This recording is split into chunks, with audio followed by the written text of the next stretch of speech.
Hello students, myself Rakesh Misra. This is part 2 video of our environment. In this video lecture, I will revise the question number 11 onward. In previous video lecture, you have learned the full revision of question number 1 to 10. I hope your concept regarding question number 1 to 10 is clear and you have got the different question that I have revised in previous video lecture through the important question that I have given you through the WhatsApp. You can prepare your important concept from them. In this video lecture and in the series of the revision, I will describe only the MCQs type, assertion region type, fill in the blanks and true false type question. As you can see in my just here, the MCQs type, assertion regions, fill in the blanks and true false type question. It means the least chance of examination, but they are actually cover the overall question, overall important question from long and short type also.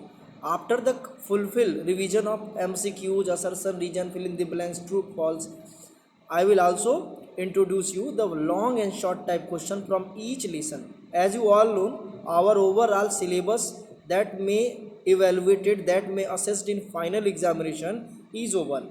Only one lesson, that is natural resource, is remain, that will discuss after the full revision of each and every lesson that may ask in the final examination. So be with the video lecture and put your pen regarding note down of important concept from the our environment chapter, that is revision of question number 11 to 20. So let back over the question and revise thoroughly with the MCQs first and later assertion region, fill in the blanks and true and false type question. Now back to the question number 11. Now the question number 11.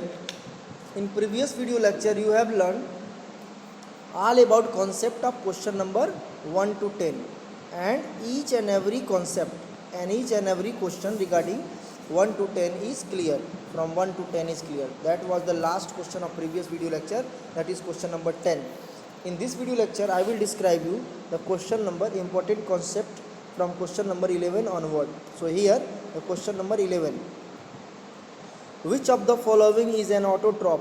Autotrophs के बारे में आप लोग को सबको पता है. Autotrophs are those organisms that are able to prepare their own food. If the organisms are able to prepare their own food they called autotrophs.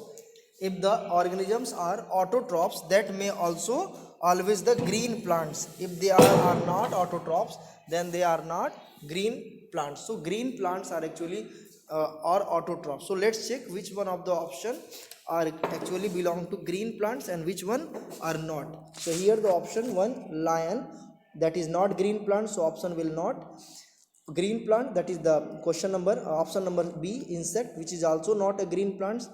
Tree, which is green plants, so tree is autotrophs, while mushroom is heterotrophs. As you all know, mushroom is fungi.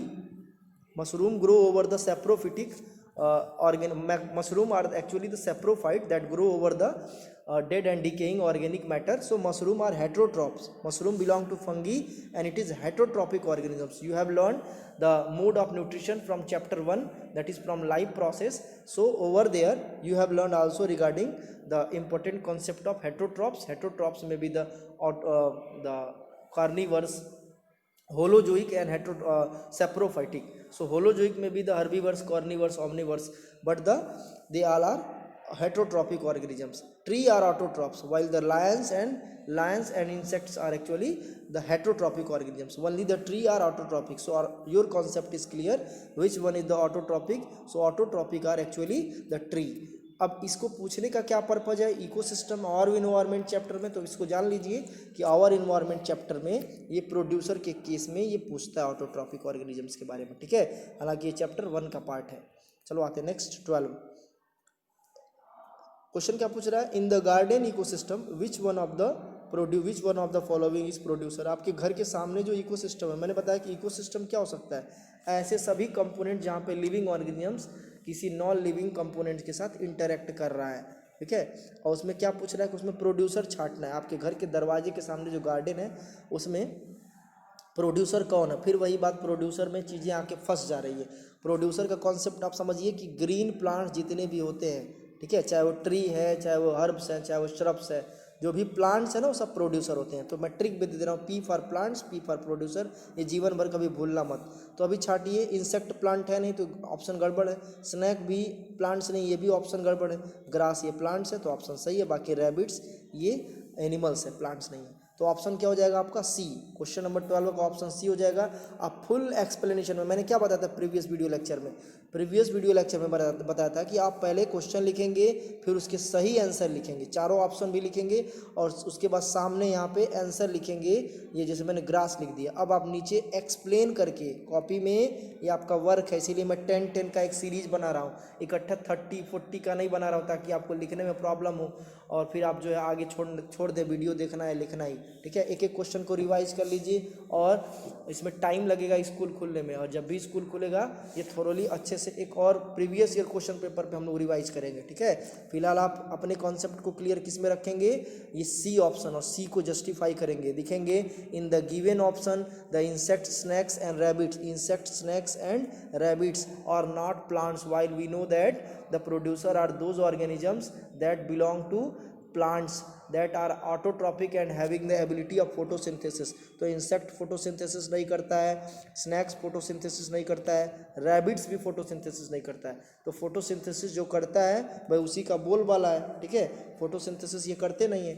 तो ये जब photosynthesis नहीं करेंगे तो इनका option जो है गड़बड़ हो जाएगा, ये ऑप्शन गड़बड़ है, ठीक है।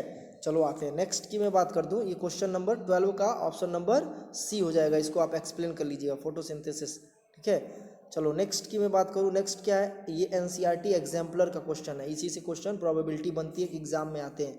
Which one of the following is an artificial ecosystem. देखो मैंने क्या बोला था, ये हालांकि ये वीडियो मैंने मिस कर दिया था, ये वीडियो मैंने छोटा था इसलिए मैं इसको बताया नहीं था।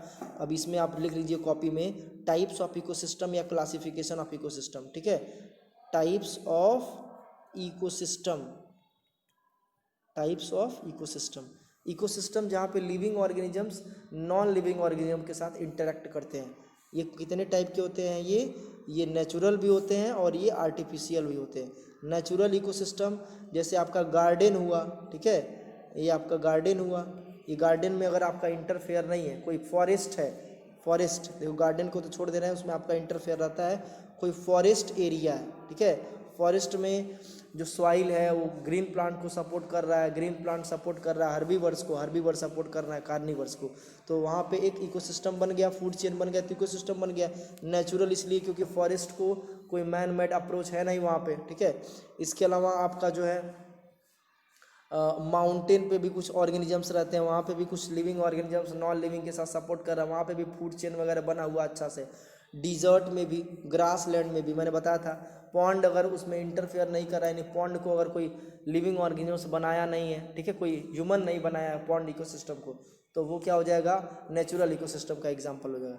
इसके साथ जो है आर्टिफिशियल में ऐसा कोई लिविंग प्लेस जहाँ पे लिविंग ऑर्गेनिजम्स रह रहे हों और उसको इंसानों ने निभाया, फॉर एग्जांपल एक्वेरियम, एक्वेरियम सबको पता है ना, एक्वेरियम क्या होता है, एक्वेरियम जहाँ पे मछलियाँ रखी जाती हैं, ठीक है। फॉर्म जो किसान का खेत होता है ना, वो भी कभी कभी इकोसिस्टम का काम करता है। इसके अलावा पोल्ट्री फार्म, ठीक है, पोल्ट्री फार्म ये एग्रीकल्चरल फील्ड लिख सकते हैं, फॉर्म की जगह पे एग्रीकल्चरल फील्ड लिख सकते हैं, ठीक है।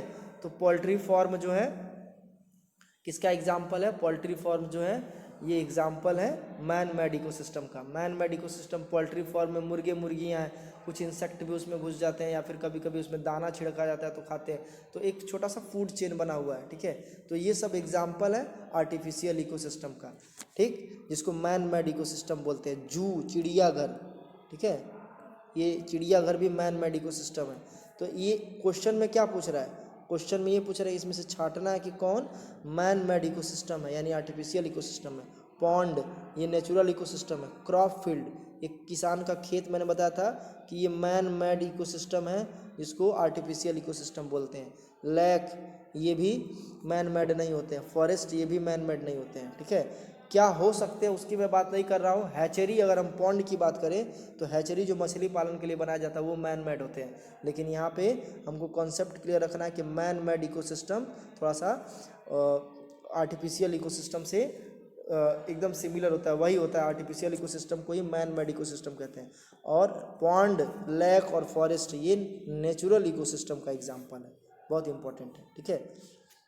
14 आते हैं। 14 एन इकोसिस्टम इंक्लूड्स, कह रहा है कि ये एनसीईआरटी एग्जाम्पलर का, इसको भी आपको फोकस करना है। कह रहा है कि एक इकोसिस्टम में और क्या क्या हो सकता है। ऑल लिविंग ऑर्गेनिजम्स हो सकते हैं, नॉन लिविंग ऑर्गेनिजम्स भी हो सकते हैं, both living non living organisms भी हो सकते हैं, और क्या पूछ रहा है, some living organisms and some non living. Some का तो सवाल ही नहीं है, ठीक है। कुछ लिविंग ऑर्गेनिजम्स हो और कुछ नॉन लिविंग हो तो वो इकोसिस्टम नहीं है, ठीक है। Both living organisms and non living organisms objects हो सकते हैं, यानी कि ये क्वेश्चन नंबर 14 का ऑप्शन नंबर सी सही है, ठीक है। नॉन लिविंग ऑब्जेक्ट सिर्फ रहेंगे तो वो इकोसिस्टम नहीं है, सिर्फ लिविंग है तो वो भी इकोसिस्टम नहीं है, यानी ऑप्शन क्या हो जाएगा, सी हो जाएगा, ठीक है। सम वाला तो कहानी है नहीं है, तो क्वेश्चन नंबर 14 का ऑप्शन नंबर क्या हो जाएगा, सी। इसको आप दिमाग में रखिएगा, बहुत इंपॉर्टेंट है, एग्जाम में आते हैं क्वेश्चन पूछता है।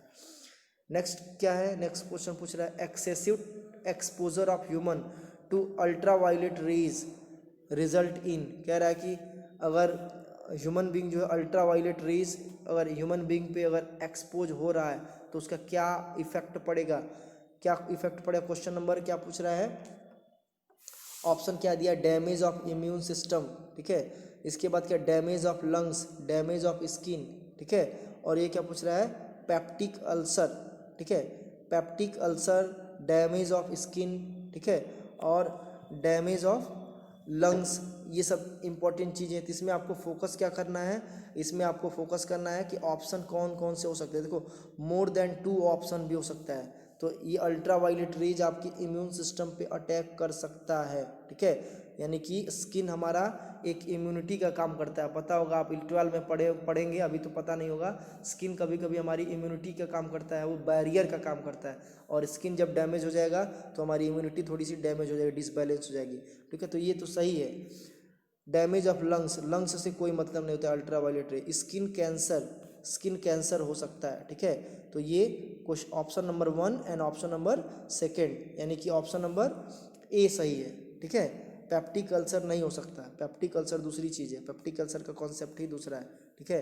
तो अल्ट्रा वायलेट रेज से क्या हो सकता है, फर्स्ट एंड सेकेंड, यानी कि damage of immune system and skin cancer, ये 2 प्रॉब्लम्स आते हैं, ठीक है। चलो आते हैं नेक्स्ट क्या क्वेश्चन पूछ रहा है, क्वेश्चन नंबर 16 पे आते हैं। क्वेश्चन नंबर 16 क्या पूछ रहा है, क्वेश्चन नंबर 16 पूछ रहा है which group of organisms are not constituents of food chain. कह रहा है इसमें से कौन फूड चेन का कॉन्स्टिट्यूएंट्स नहीं है, ठीक है। ऑप्शन क्या दिया हुआ है, ऑप्शन दिया हुआ है ग्रास, लायन, रैबिट्स, ठीक है। ग्रास, लायन और रैबिट्स, ये फूड चेन इससे बन रहा है। चलो चेक करते हैं। तो ग्रास को कौन खा रहा है, ग्रास को खा रहा है रैबिट, ठीक है। ग्रास को खा रहा है रैबिट, और रैबिट को कौन खा रहा है, रैबिट को खा रहा है lion.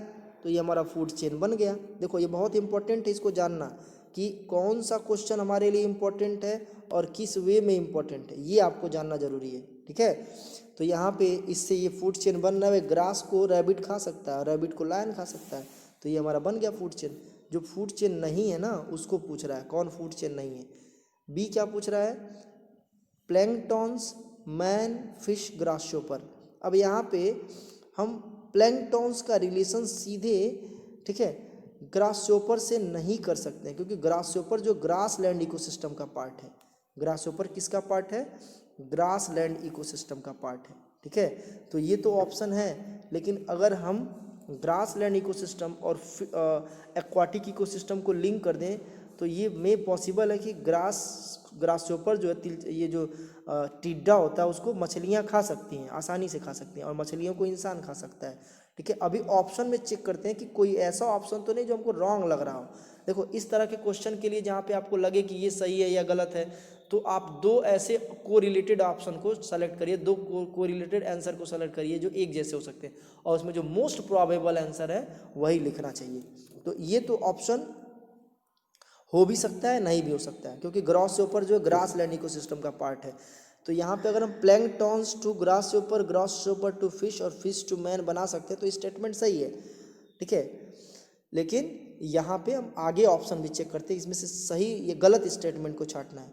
Wolf grass snack tiger, इसमें हर्बीवर्स नहीं कोई दिख रहा है। एटलीस्ट ग्रास को तो कोई ना कोई खाने वाला तो चाहिए ना, तो अभी ग्रास को वॉल्फ खा नहीं सकता है, घास को स्नैक यानी कि सांप भी नहीं खा सकता है, घास को टाइगर भी नहीं खा सकता है। तो ये आपका सही आंसर है, ठीक है। सही किसके अकॉर्डिंग? क्वेश्चन नंबर 16 के अकॉर्डिंग, फूड चेन के अकॉर्डिंग तो ये गलत है, इससे कोई फूड चेन नहीं बने। क्वेश्चन पूछ रहा है कि इसमें से कौन फूड चेन नहीं बना सकता, तो ये wolf grass snake food chain नहीं बना सकता, ये तो बना ही सकते हैं ना। क्वेश्चन नंबर बी भले ही वो डिफरेंट इकोसिस्टम का है, ग्रास ऊपर ग्रास लैंड इकोसिस्टम का है और फिश जो है एक्वाटिक इकोसिस्टम का है, फिर भी हम इससे फूड चेन बना सकते हैं, ठीक है। अब मैन अगर इंक्लूड कर दिया तो मैन पानी में थोड़ा ना रहता है, लेकिन मछली खाता है, यानी फूड चेन का एक पार्ट हो गया। तो यहाँ पे बी जो है सही है, फूड चेन के हिसाब से बी सही है। ये सी गड़बड़ है, सी जो है कोई हर्बीवर्स नहीं होने की वजह से गड़बड़ है। चलो डी का भी हाल चाल ले लेते हैं। डी क्या पूछ रहा है? फ्रॉग, स्नैक, ईगल, ग्रासहोपर, इससे आप फूड चेन बनाएंगे और इसको आप हमको पोस्ट करेंगे कमेंट बॉक्स में। जो भी सही फूड चेन बना लेगा उसका मैं नेम जो है लाइव क्लास में बताऊंगा। इससे क्या फूड चेन बन रहा है, कौन किसको खा रहा है, सही फूड चेन बन भी रहा है कि नहीं बन रहा है। कुछ 16 के ऑप्शन नंबर डी से आप फूड चेन बनाएंगे अच्छा सा, ठीक है, सेट करके। सबसे पहले तो आप जानते हैं प्रोड्यूसर को फीड करना पड़ता है, फिर हर्बीवर्स को फीड करना पड़ता है, फिर कार्निवर्स को, इसको प्राइमरी कार्निवर्स कहते हैं। फिर जो है अगर अवेलेबल है तो सेकेंडरी कार्निवर्स यानी कि क्वार्टरनरी यानी कि टर्शियरी जो है टर्शियरी कंज्यूमर्स को, primary consumer, secondary consumer, tertiary consumers को।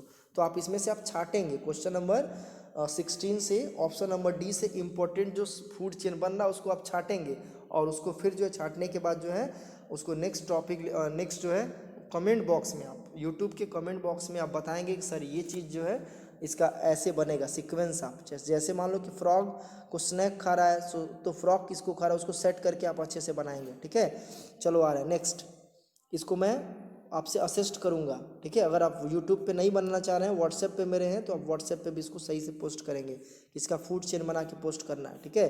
फ्रॉग, स्नैक, ईगल और ग्रास का फूड चेन आपको बना के पोस्ट करना है, ठीक है। चलो नेक्स्ट क्वेश्चन क्या पूछ रहा है? 17, if a grasshopper is eaten by frog, कह रहा है कि ग्रासहोपर अगर फ्रॉग ग्रासहोपर को खा रहा है, then energy transfer will be from, कह रहा है कि अगर एक ग्रासहोपर खा रहा है किसको, ग्रासहोपर किस को कौन खा रहा है? फ्रॉग खा रहा है, ठीक है। तो क्या क्वेश्चन पूछ रहा है? Producer to decomposer. अब भाई फ्रॉग तो डिकम्पोजर है नहीं ग्रासहोपर प्रोड्यूसर है। भाई ग्रीन प्लांट्स होते हैं प्रोड्यूसर, ग्रासहोपर ग्रीन जरूर होता है लेकिन प्रोड्यूसर नहीं होता है। प्रोड्यूसर हमेशा प्लांट्स ही होते हैं, ठीक है। और कौन से प्लांट? फोटोसिंथेटिक प्लांट्स, और फोटोसिंथेटिक प्लांट्स क्या होते हैं? ग्रीन होते हैं। तो ये प्रोड्यूसर टू डिकम्पोजर वाला कॉन्सेप्ट गड़बड़ है। बी क्या पूछ रहा है? प्रोड्यूसर टू प्राइमरी कंज्यूमर, कह रहा है कि ये प्रोड्यूसर है और ये प्राइमरी कंज्यूमर है। तो प्राइमरी कंज्यूमर तो ग्रासहोपर खुद है ना, खुद हर्ब्स खाता है, प्रोड्यूसर तो है नहीं। तो यहाँ पे भी कॉन्सेप्ट प्रोड्यूसर पे आके फंस गया। ये प्रोड्यूसर नहीं है, ये ग्रासहोपर क्या है?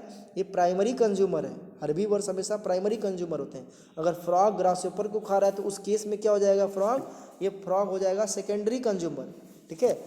सी क्या पूछ रहा है? Primary consumer to secondary consumer, ये सी ऑप्शन सही है।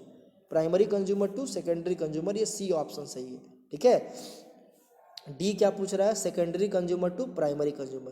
भाई वही फिर लोचा हो जा रहा है। सेकेंडरी कंज्यूमर तो फ्रॉग है ना, फ्रॉग तो खा नहीं रहा, फ्रॉग जो है ग्रासहोपर तो फ्रॉग को खा नहीं रहा है, ये सेकेंडरी कंज्यूमर है। अगर ग्रासहोपर फ्रॉग को खाता तब ये स्टेटमेंट सही होता है। यहाँ जो ओवरऑल आंसर दिया है उसका स्टेटमेंट क्या हो जाएगा? सी सही हो जाएगा, बाकी सब रॉन्ग हो जाएंगे, ठीक है। ये सब option A B D wrong हो जाएगा, ऑप्शन सी सही हो जाएगा। नोट डाउन कर लीजिए, आपको एक्सप्लेन करना है, मैं पहले बता दे रहा हूँ, ठीक है। सबका ऑप्शन क्वेश्चन के साथ कॉपी में एक्सप्लेन करना है। वो भी बहुत सारे स्टूडेंट पूछ रहे हैं सर किस में करना है? फेयर कॉपी में, आपके पास सब सारा चीज़ एक ही कॉपी हो, ठीक है। साथ इसमें बहुत सारा कॉपी बनाएंगे तो बोर्ड है, जब आप फाइनल एग्जाम देने बैठेंगे तो आपको ढेर सारी कॉपी लेके बैठनी पड़ेगी, फिर प्रॉब्लम आपको होगा, ठीक है। नेक्स्ट आते हैं 18, excessive exposure to ultra violet radiation causes, कह रहा है कि अगर एक्सेसिव एक्सपोजर हो अल्ट्रा वायलेट रेडिएशन का तो क्या काज होगा, तो ऑप्शन बी हो जाएगा स्किन कैंसर। ठीक है, हमेशा स्किन कैंसर होता है अल्ट्रा वायलेट रेज से, कोई प्रॉब्लम नहीं होनी चाहिए इसमें। ठीक है, इन्फ्लेमेशन ऑफ लीवर से कोई मतलब डैमेज ऑफ लंग्स, जॉइंडिस, पीलिया से तो होता ही नहीं है। अल्ट्रा वायलेट रेज से दिमाग में बैठा लीजिए हमेशा क्या होता है, स्किन कैंसर। ठीक है, चलो आते हैं नेक्स्ट 19 पे। Which one of the following is an artificial ecosystem. ऊपर ये हो चुका है क्रॉप फील्ड, लेकिन उसमें ऑप्शन कुछ और था, यहाँ ऑप्शन जो है डी कर दिया है। ठीक है, क्रॉप फील्ड ये कई साल से पूछता आ रहा है और इस बार भी पूछ रहा है, 2 बार 3 बार हो गया। चलो आते हैं नेक्स्ट और last. Acid rain is caused by the oxides of. देखो ये सिलेबस में नहीं है फिर भी एसिड रेन पूछता रहता है। एसिड रेन्स को मैं समझा दे रहा हूँ। देखो कुछ ऐसे भी हमारे एनवायरनमेंट में गैस है, जैसे आपका मैं बता दे रहा हूँ नाइट्रिक एसिड HNO3। ठीक है, ये एक्चुअल में हमारे एनवायरनमेंट में NO2 जो है, इसके अलावा SO2 सल्फर डाइऑक्साइड और नाइट्रोजन के जितने ऑक्साइड्स हैं। ठीक है, जितने भी सल्फर के और नाइट्रोजन के ऑक्साइड्स हैं ये एनवायरनमेंट में अवेलेबल है। जब वाटर रैन फॉल के रूप में आता है और इन दोनों से रिएक्ट करता है, तो जब NO2 से रिएक्ट करेगा तो HNO3 बनाएगा यानी नाइट्रिक एसिड, और जब SO2 से रिएक्ट करेगा तो H2SO4 बनाएगा। ठीक है, यानी कि ये नाइट्रिक एसिड और H2SO4 ये एसिड के फॉर्म में, बरसात के पानी के साथ एसिड के फॉर्म में अर्थ पे फॉल होते हैं, और बहुत सारे मोनूमेंट्स यानी कि पुरानी इमारतें हैं, ताजमहल वगैरह पे ये इफ़ेक्ट डालते हैं और ये डाल सकते हैं। ठीक है, अभी आप जानते हैं कि यमुना रिफाइनरी में जो गैसेस निकलते हैं उसका इफ़ेक्ट सीधे ताजमहल पे पड़ता है। ठीक है, ताजमहल पे इसका सीधे इफ़ेक्ट पड़ता है, और इसका रीजन ये है, इसका रीजन यमुना रिफाइनरी, और इसका इफ़ेक्ट क्या, ताजमहल का जो कलर है वो धीरे धीरे फेड हो रहा है। तो रैन, एसिड रैन को डिफाइन कैसे करते हैं, the rain water if react with the nitrogen and sulphur oxide then able to form the nitric acid and the sulphuric acids which is harmful to us and human monuments, that is called acid rain। तो ये acid rain के concept में question क्या पूछा है कि acid rain किसकी oxide की वजह से होता है, तो मैंने बता दिया था नाइट्रोजन एंड सल्फर दोनों के ऑक्साइड से एसिड रेन होता है। So students, in this video lecture you have learn question number 11 to 20। In next video lecture I will describe you the 21। so I hope your concept regarding 11 to 20 is clear। if you have any doubt or problems then prepare the list of that doubt, I will ensure you that I will according to time solve and resolve your problems। thank you।